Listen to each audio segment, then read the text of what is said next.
Layer 6. We've come a long way since the surface, and the descent hasn't been without delays. Thank you for your patience. The series has faced setbacks, but the rest of the journey is already in motion. Guiding us through this crucial stage is a familiar voice, AsTheRavenDreams. He first appeared in Layer 3, and now he returns, carrying us even further into the shadows. The stories told here live in the space between rumor and record. Things spoken about quietly, yet never forgotten. They're not just myths, they're warnings that history refused to erase.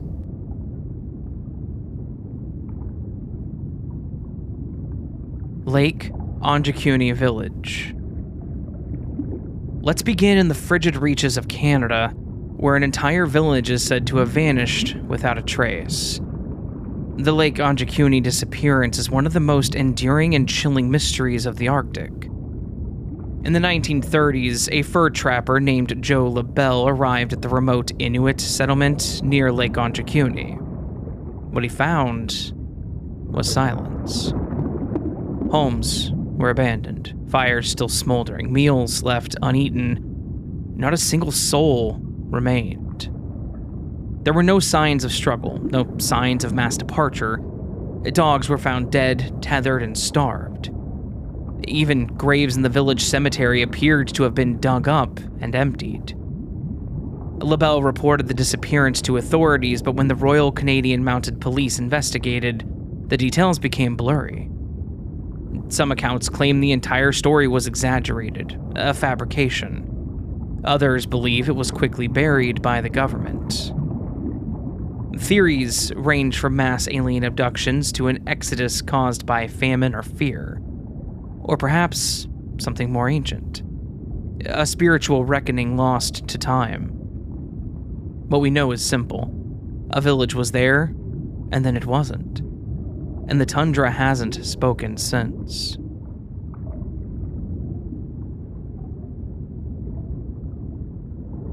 Mokele Mbembe.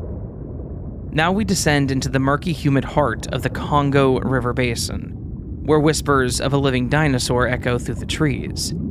The creature known as Mokele Mbembe. Described as a large, long-necked beast, similar to a sauropod, it's been spoken of for generations by locals. They describe reddish-brown fur, 4 elephantine legs, and a snake-like neck. Sightings come from remote, swampy regions that few outsiders have ever navigated. Explorers in the 20th century brought back stories of enormous footprints, strange sounds, and even warnings from native tribes to avoid certain rivers where the beast still lives.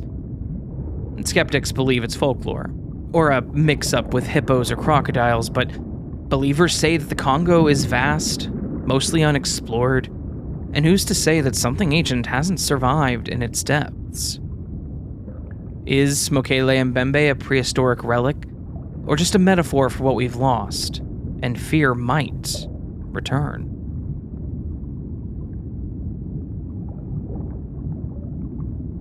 Pennsylvania Rain Man. In the early 1980s, a man named Don Decker gained sudden and strange fame in Pennsylvania. Not for anything he did, but for what seemed to happen around him. It started when Don was granted temporary release from jail to attend his grandfather's funeral. After the service, while staying at a friend's house, water began to fall. From ceilings, from walls, from nowhere. The water followed him wherever he went. Police officers, landlords, and even skeptical witnesses saw it happen firsthand. Inside a restaurant, it rained. In jail, it dripped around him, but nowhere else. Some claim the water flowed upward. Don would go into a trance-like state during these episodes, and some believed it was tied to emotional trauma, grief, or a darker force. Religious figures even attempted blessings, but nothing stopped it. And to this day, no scientific explanation has stuck.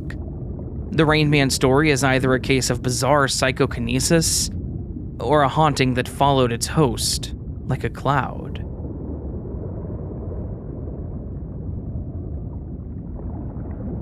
Phoenix Lights. March 13th, 1997. Just after sunset, something strange was seen across the Arizona sky. Massive V-shaped lights hovered silently. Witnesses ranged from school teachers to pilots, from children to the state's own governor. Some reported 5 lights, others 7, but most agreed it was one single craft, not separate objects. It glided without sound, blocking out stars, moving with eerie precision. The military eventually claimed the lights were flares dropped during a training exercise, but flare drops don't explain the size, formation, or silence of the object. Even more chilling, many witnesses reported feeling watched, as if whatever hovered above was observing, recording. The Phoenix Lights are often cited as one of the most credible mass UFO sightings in history, a case where the truth may have briefly flickered and then faded into the night.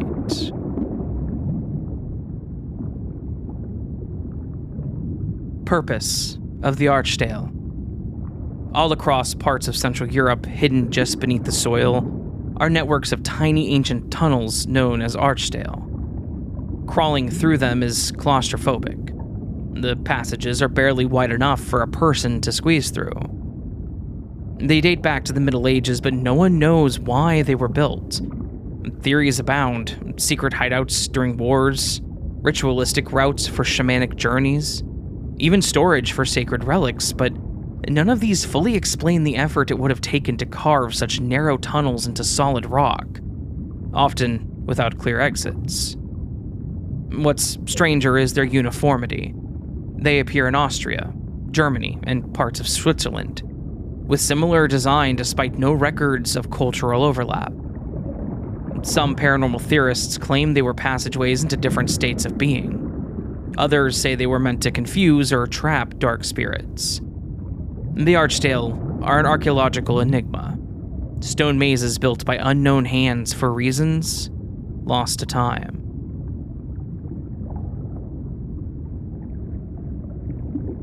Bonnie Bridge. Bonnie Bridge, a quiet town in central Scotland, is a hotbed of unexplained phenomena. Since the 1990s, it has consistently reported one of the highest numbers of UFO sightings in the world. Locals speak of floating lights, triangular crafts, and even humanoid beings near the moors. Some describe losing time. Others have seen aircrafts vanish mid-flight, dissolve into air, or hover silently above their homes. The town's government even petitioned Parliament to investigate the area officially. That request was denied. Skeptics point to a nearby military activity, but with over 600 reported encounters, the odds of mass misidentification grow thin. Whether it's a dimensional rift, a surveillance blind spot, or a cosmic crossing point, Bonnie Bridge may sit on one of the world's strangest lines between here and there.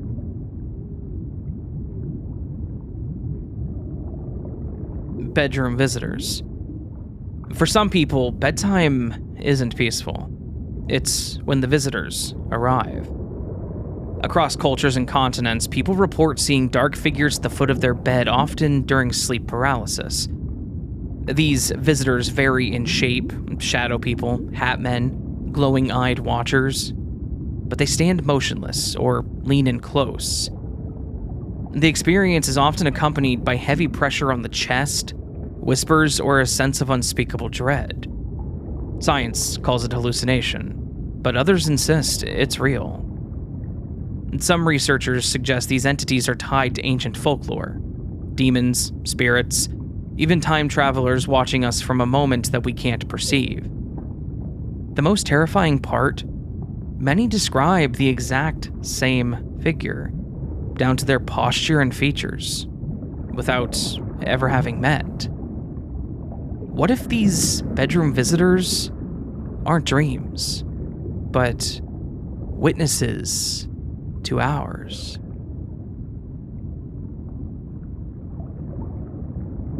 Rupkund Bone Lake. Tucked high in the Indian Himalayas lies Rupkund Lake, better known as Skeleton Lake. Every year as the snow recedes, the dead rise. Hundreds of human skeletons litter the shoreline, some with flesh still preserved by the cold. Discovered during World War II, the initial belief was that they were Japanese soldiers, but the bones are far older. Carbon dating revealed they date back over 1,000 years, but even more bizarre, two distinct genetic groups were found. One local to India, and one Mediterranean. The second group is believed to have come from Greece, or Crete. Historians were baffled. What were Mediterranean travelers doing in the Himalayas over a millennium ago? And how did they die? The leading theory is a deadly hailstorm, with ice the size of baseballs. But how two unrelated groups ended up there together remains a mystery. Rupkund isn't just a graveyard. It's a frozen message carved into the mountainside. And the more we study it, the colder it gets.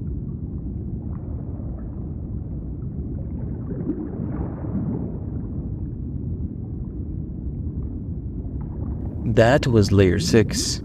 Another set of stories carved into the depths, where reality and legend blur. Some of these tales will echo long after this layer ends, and maybe that's why they stayed buried so deep. A huge thank you to AsTheRavenDreams for returning to this descent and carrying the weight of these tales. The next voice you'll hear brings something entirely new to the Iceberg, and it only gets stranger from here.